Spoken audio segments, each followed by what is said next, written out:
Paper beans, welcome back to the vlog. You like that? Last week I called y'all paper chasers. This week is fiends. I'm experimenting, you know, branding, all that type of stuff. What do you prefer? Drop it in the comments for me. While you're there, let me shamelessly beg for your coveted subscription to the channel. My name is Remy. This channel is all about my wife Sileyne and I. Just a couple rookies sharing our life, our journey in poker, good grub and adventures along the way. I appreciate you being here. This week was cool. Hit my first Astros game. I know I've been here in Houston for like 8 years or something and haven't been to a game. So of course, when my mom hit me up and said she got free club tickets, I couldn't turn it down. This is Mama Dukes right here. Say hi, Mom. Mom, are you paying attention? There she goes. She loves these little rickshaws, makes her feel fancy like Kris Jenner. Astros literally dominated the Twins this game, was a full blowout. Definitely got me inspired to do the same to my opponents on the felt this week. We head to TCH for our regular 1-2 session, except it's extra special because I get to play with my lovely Sileyne. She's on the table. Time to have some fun. Let's get to the action.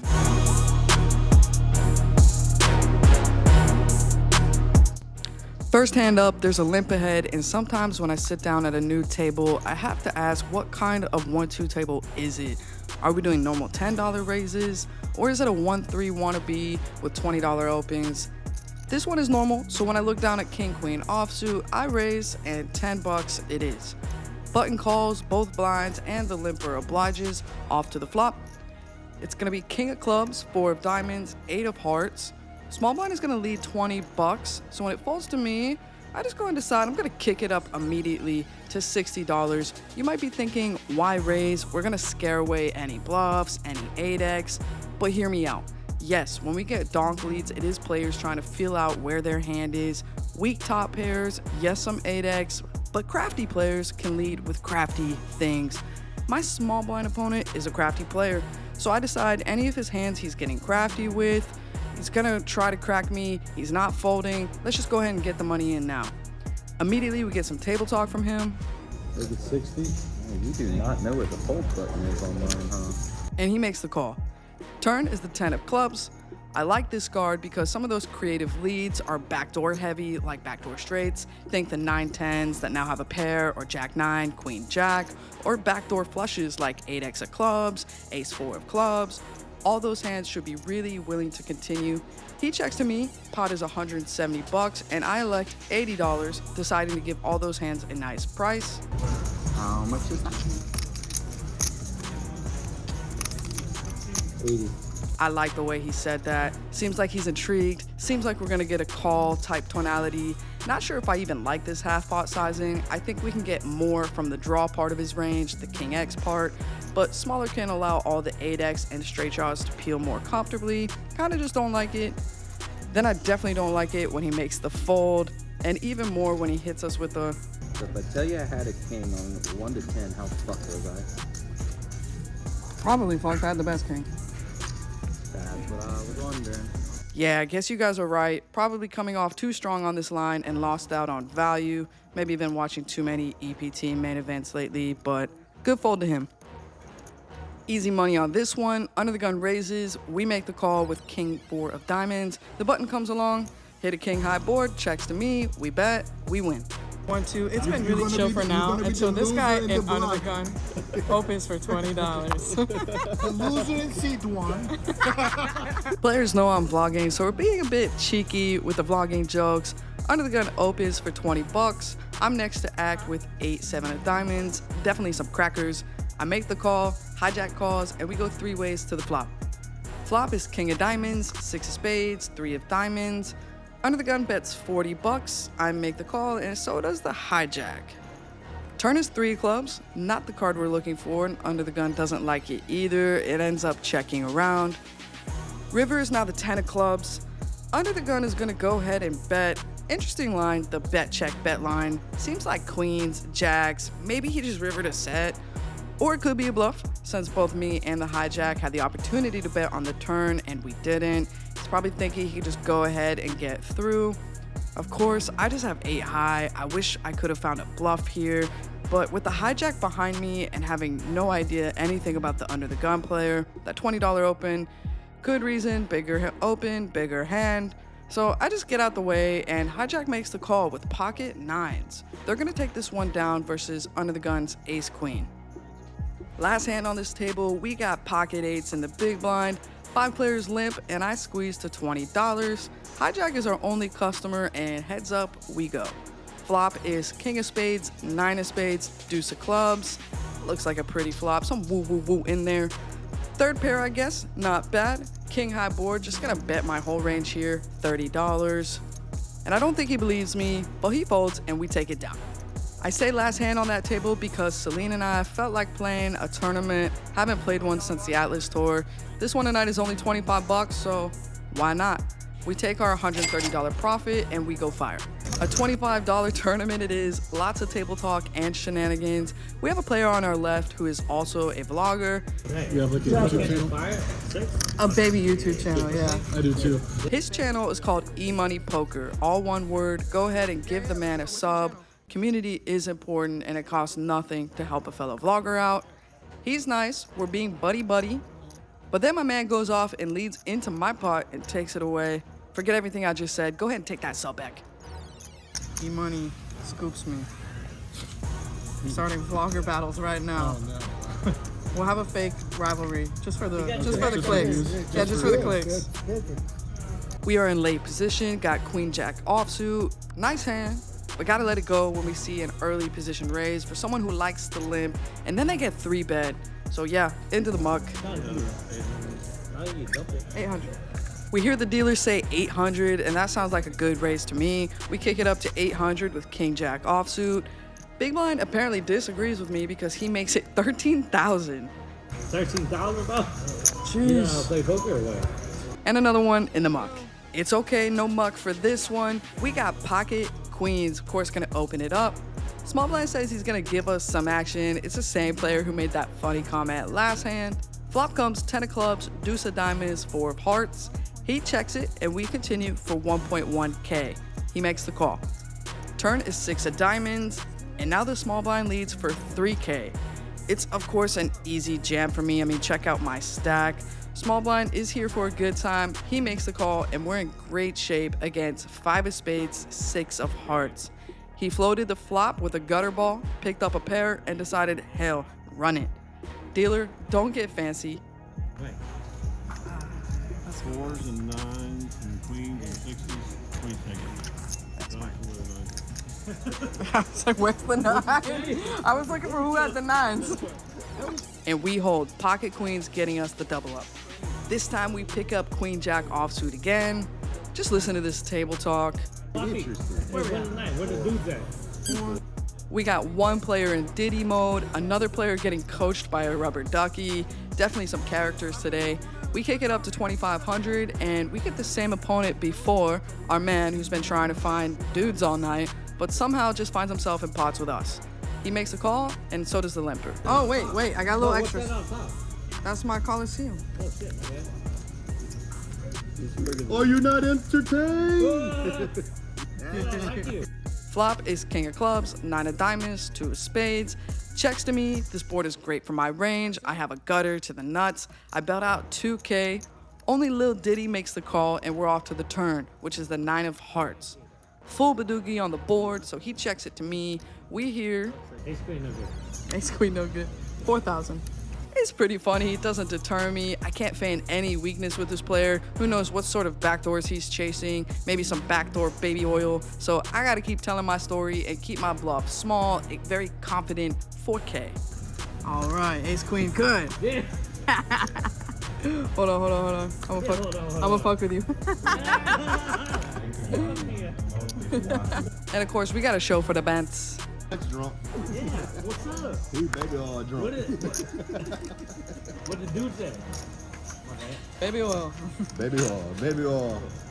I knew someone had baby oil somewhere, man. These Houston games really are dangerous. I'm feeling dangerous myself when I look down in the small blind at ace king offsuit. I see limp after limp after limp, and I kick it up to 6K. You consult mine. Consult. Really?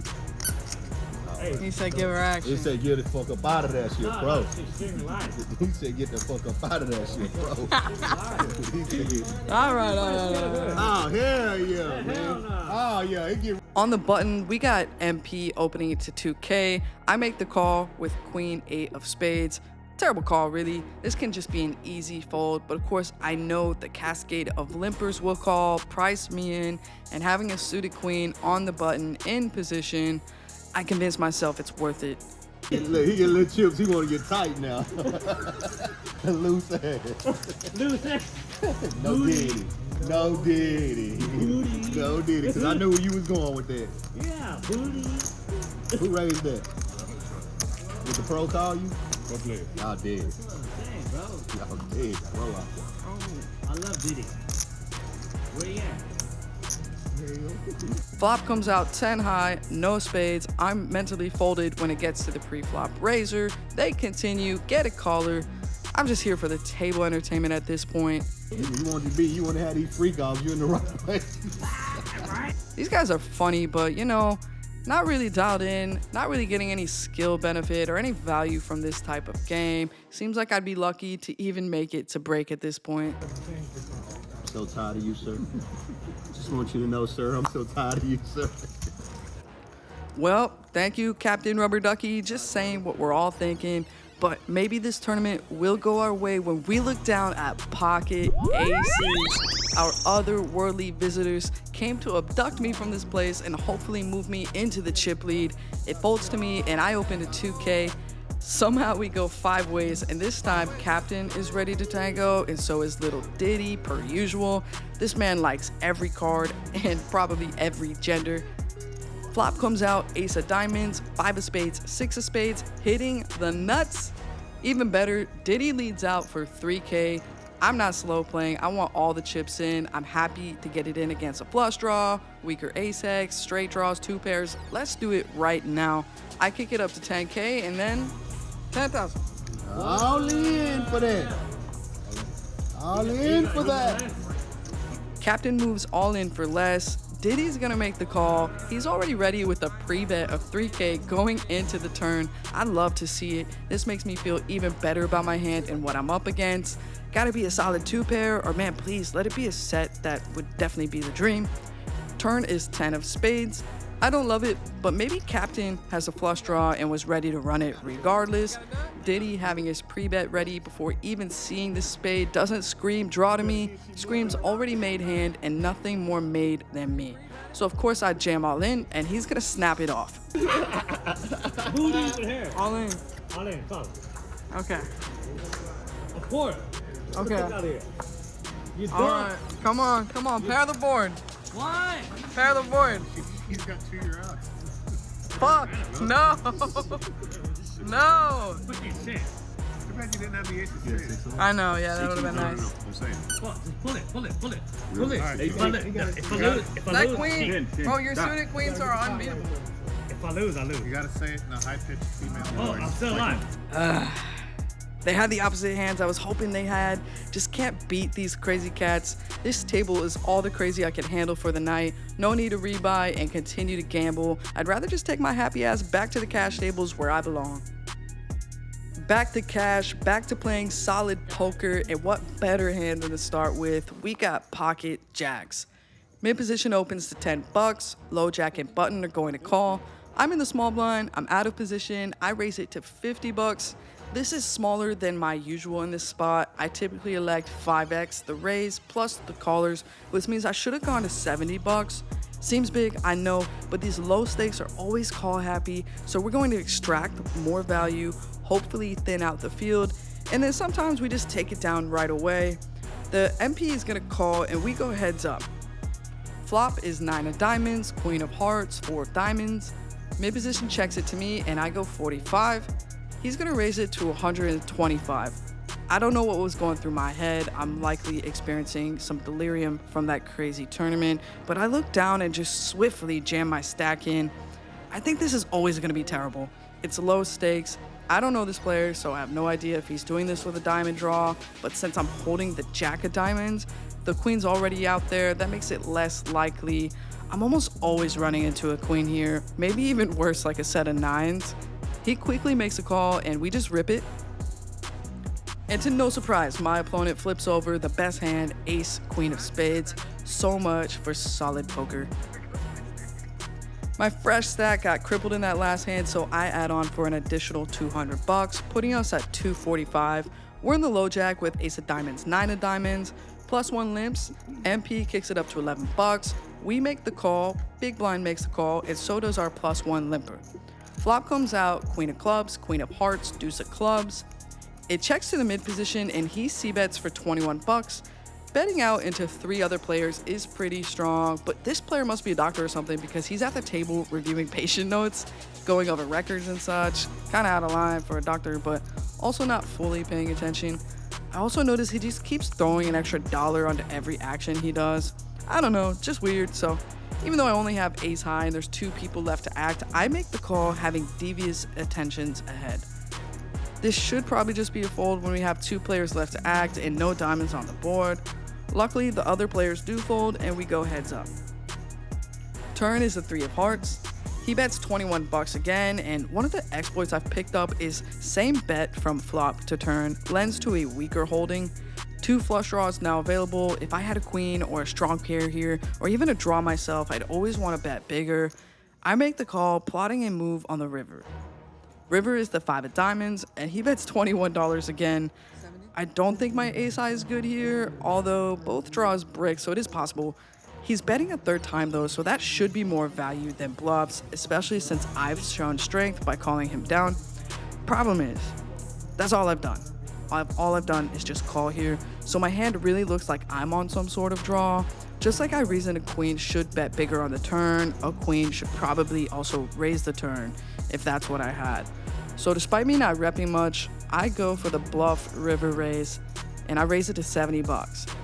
We fade the snap call, which is good, and we actually put our opponent in the tank.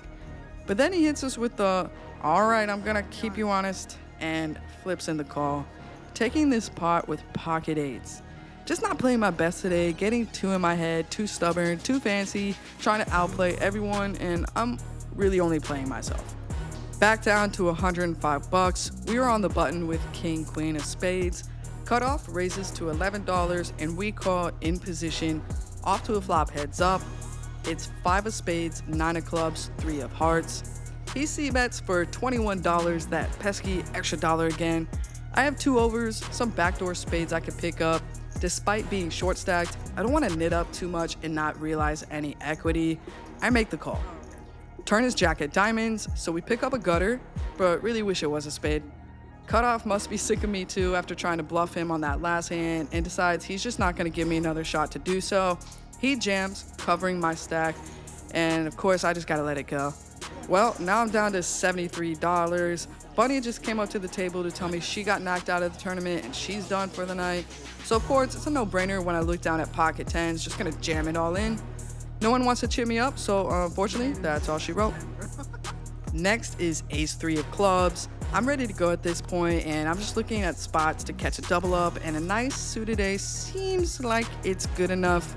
I open to 10 bucks, but it kind of shrivels up when I get 3-bet to 35, and I'm sure I'm live. I got about 96 bucks at this point, but calling it off seems like I'm just ready to say F it, and I do think too many players, when they get short stacked, are just already defeated before they actually are, so I decided to let it go and just find a better spot. And wouldn't you know it, that spot finally comes. We're in the big blind. We look down at, damn, the suited Robbie.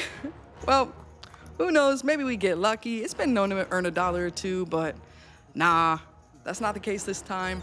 Bunny is waiting for me, so at this point, it's just time to call it a wraps. Would have loved the double up, but at least I'm not leaving with absolutely 0. I'm feeling pretty Denzel about it. I'm leaving here with something. You know what I mean? I'm from around the way. I'm leaving with something. All in all, we make 130 bucks in the first session, lose 25 bucks in that tournament, and then lost a solid 410 bucks in the last one. A $305 hit to the bankroll. We don't love it, but can't always cash out in the green. Definitely got to be better for our next one. The night is young though, and I'm still in a great mood, getting to go out with Bunny and enjoy date night. You're invited, so stay tuned and join us for a late night dinner session.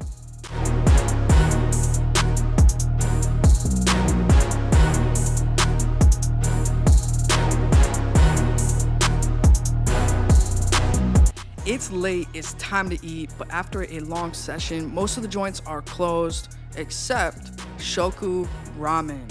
Shoku is located in the Heights and it's open 24 hours. Now you might think 24 hours is probably mid, and I'd admit my expectations were low too. Usually late night grub, you're just happy to get something that's not in a drive-thru. But Shoku showed out. This place has a dope vibe, anime everywhere, anime playing on the TVs. Sileyne ordered the Shingami bowl, while I opted for the Luffy bowl. I gotta say, these drowning gyoza really hit the spot too. Okay, it's late night and we are wrapping up. Shoku Ramen. Baby girl. How do you rate How do you rate it? I give it a 4.5. 4.5. Okay, why? 4.5 because it was really good. The options that they have were good. The spice levels made sense. That little chili sauce was okay. Everything tasted really good. I think the broth is what gave it that half point off, just because I like a really flavorful, creamy broth when it comes to my ramen. And I think it was missing a little bit of that. Yeah, no, I agree. I'd actually give it a 4. One, it's super dope. You can get ramen late night. Oh, yeah. That's awesome. We got blessed with the parking spot. Careful, parking's rough. Going in there, the vibes, there's anime everywhere. There's anime playing, super cool, vibey. The ramen bowls, they are a little expensive. We're talking about like 20 bucks plus. And they do have a variety of different types of ramens. But I also agree. I feel like the broth, she got tonkatsu, I got miso. Neither one of our broths had that depth of flavor that you really love for ramen. But everything else was super quality, generous portion with the noodles. I mean, we got at least another bowl or two between us. And yo, the drowning gyoza. Make sure you grab that shit. Make sure if you get your little meats, dunk it in the sauce. Thank me later. I think they can make a ramen just with that sauce. Yes. I mean, the flavor is there. It's just, I think maybe if it was cooked longer, the broth, it would make that. Yeah, just a little bit more depth to it. A little bit more flavor. I really enjoyed it. I would definitely come back. For sure coming back.